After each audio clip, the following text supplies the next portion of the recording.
আওয়ামী লীগ গত পরশু বা তার আগের দিন একটা মিছিল করেছে। ম্যাক্সিমাম 15 থেকে 20 জন মিছিল করেছে, তাদের প্রত্যেকের মুখে মাস্ক পরা ছিল। সো এবং মাথায় ক্যাপ পরা। মাস্ক এবং ক্যাপ যখন পরা থাকে তখন কারো চেহারা আইডেন্টিফাই করা ইজ এক্সট্রিমলি ডিফিকাল্ট। আমি খবর নিয়ে দেখলাম সেই মামলায় 150-এর উপরে আসামি করা হয়েছে। মিছিলে ছিলই 15 থেকে 20 জন, 150 জনকে আসামি করা হয়েছে। এবং এই আসামি কেন করা হয়েছে জানেন?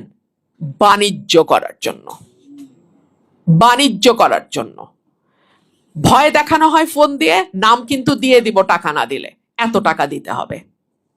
এবং লোকাল বিএনপি লিডারদের পুলিশের সঙ্গে ডিরেক্ট কানেকশন থাকে, পুলিশের সঙ্গে টাকা পয়সা লোকাল বিএনপি লিডাররা ভাগ বাটোয়ারা করে কোন মামলায় কতজন আসামি দিবে, কিভাবে দিবে সেটা ঠিক করা হয়।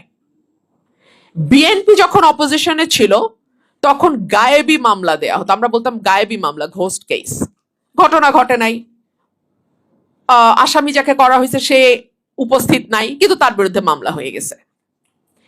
তারই ধারাবাহিকতা যদি এখনো চলতে থাকে তাহলে আর এই অভ্যুত্থানেরই বা দরকার কি ছিল?